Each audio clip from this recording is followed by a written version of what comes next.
Hello friends, welcome to Banu's kitchen recipes. இன்றைக்கி நம்ம ரொம்ப யூஸ்ஃபுல்லான ஒரு வீடியோ தான் பார்க்க போகிறோம். கடைசி வரைக்கும் இந்த வீடியோவை ஸ்கிப் பண்ணாமல் பாருங்கள். நம்ம சேனலை இப்போ தான் நீங்கள் ஃபஸ்ட் டைம் பார்க்குறீங்கன்னா மறக்காமல் சப்ஸ்கிரைப் பண்ணிக்கோங்க. வாங்க சமையல் குறிப்பை பார்க்கலாம். கீரை சாம்பாரோ கீரை கறியலோ நம்ம பசுமையாக இருந்தால் தான் அந்த குழம்பு நம்மளுக்கு சாப்பிட பிடிக்கும்.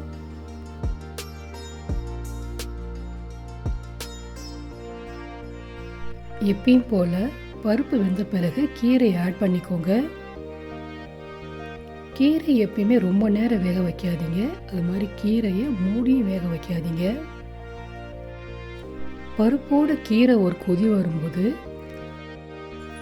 சர்க்கரை 1/2 டீஸ்பூன் ஆட் பண்ணிக்கோங்க. இதனால் உங்களுக்கு கீரை எப்பயுமே பசுமையாகவே இருக்கும். கீரையை பதமாக வேக வைங்க, ரொம்ப வேக வச்சிடாதீங்க. இப்போ இந்த கீரையை நம்ம கடைஞ்சிட்டு தாளிக்கலாம் வாங்க. தாளித்த பிறகும் பாருங்கள், அந்த கீரை கலர் உங்களுக்கு மாறாது, அப்படியே தான் இருக்கும் பசுமையாக.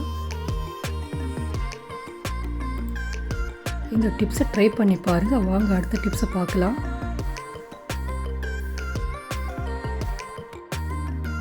பருப்போடு கீரையை நம்ம வேக வைக்கும் போது அதிகமாக தண்ணி இருந்தால் அதை வடிகாட்டி ஒரு கப்பில் ஆட் பண்ணிக்கோங்க.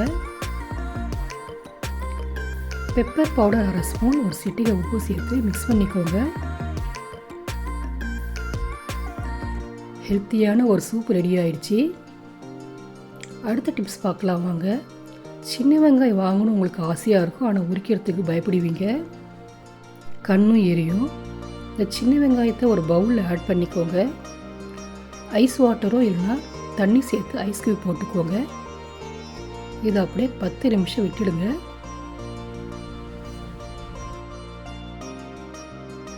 10 நிமிஷத்துக்கு பிறகு வெங்காயத்தை உரிச்சு பாருங்கள். வெங்காயம் ஈஸியாக உரிக்க வரும், உங்களுக்கு கண்ணு எரியாது.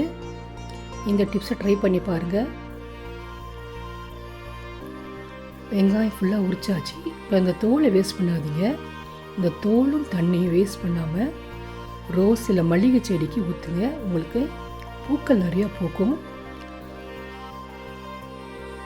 அடுத்த டிப்ஸ் பார்க்கலாம் வாங்க. நம்ம சாம்பாருக்கு பருப்போட எப்பயுமே வெங்காயம், தக்காளி, பச்சை மிளகாய், பூண்டு, ஜீரகம், மஞ்சள் பொடி போட்டு பருப்பை வேக வைப்போம். அப்போ வேக வைக்கும்போது வெந்தயம் 1/2 டீஸ்பூன் ஆட் பண்ணிக்கோங்க. பெருங்காயம் கொஞ்சம் ஆட் பண்ணிக்கோங்க. வெந்தயம் சேர்க்கறதால இந்த சாம்பார் ரொம்ப நேரம் கெட்டு போகாமல் இருக்கும். பெருங்காயம் சேர்க்கறதால சாம்பார் டேஸ்ட்டாகவும் ரொம்ப மணமாகவும் இருக்கும். ட்ரை பண்ண மிஸ் பண்ணாதீங்க ஃப்ரெண்ட்ஸ். அடுத்த டிப்ஸு, இட்லி போடுற மெஷர்மெண்ட்டு நிறையா ஃப்ரெண்ட்ஸ் கேட்டுருந்தீங்க. அவங்களுக்காக இந்த டிப்ஸு. அரிசி உளுந்து மெஷர் பண்ண நீங்கள் அழகாக கப்போ எது வேணால் எடுத்துக்கோங்க. நான் இன்றைக்கி மெஷரிங் கப் எடுத்துருக்கிறேன். மெஷரிங் கப்பில் 4 கப் இட்லி அரிசி ஆட் பண்ணிக்கோங்க. தண்ணி நல்லா தெளிகிற வரைக்கும் நல்லா கழுவி எடுத்துருங்க அரிசியை. அதே கப்பில் 1 கப்பு குண்டு உளுந்து எடுத்துக்கோங்க. வெந்தயம் 1 ஸ்பூன் எடுத்துக்கோங்க. தண்ணி தெளிகிற வரைக்கும் நல்லா சுத்தமாக கழுவிக்கோங்க. அரிசியும் உளுந்தி 5 மணி நேரம் ஊற வைங்க. உளுந்து நல்லா புஸ்ஸுன்னு வர வரைக்கும் கிரைண்டர் நல்லா ஆட்டுங்க. உளுந்தை நீங்கள் ஒழுங்காக அரைச்சிங்கன்னா தான் இட்லி நல்லா புஸ்ஸுன்னு வரும். இப்போ வாங்க இட்லியை பாருங்கள் எப்படி இருக்குன்னு. நல்லா புஸ்ஸுன்னு பஞ்சு போல் இருக்குது இட்லி. நீங்கள் இட்லி எடுக்கும் போது தட்டில் 1/4 இட்லி அப்படியே ஒட்டிக்கும் பிளேட்டில். இதுக்கு ஒரு டிப்ஸ் சொல்கிறேன் பாருங்கள். ஒரு கப்பில் தண்ணி எடுத்துக்கோங்க. இட்லி எடுக்கிற கரண்டியில் இந்த தண்ணியை டிப் பண்ணி எடுத்துக்கோங்க. அதுபோல் டிப் பண்ணி எடுக்கிறதால இட்லி கொஞ்சம் கூட ஒட்டாமல் வரும் பிளேட்லேருந்து. பாருங்கள், கொஞ்சம் கூட ஒட்டலை. உங்களுக்கு கழுவுறதுக்கு ரொம்ப ஈஸியாக இருக்கும்.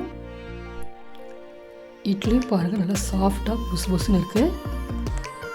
அடுத்த டிப்ஸ் நம்ம அப்பளத்தில் பார்க்கலாம். அப்பளம் ஃப்ரை பண்ணும்போது நீங்கள் எப்பயுமே நிறைய எண்ணெய் ஊற்றி ஃப்ரை பண்ணுவீங்க.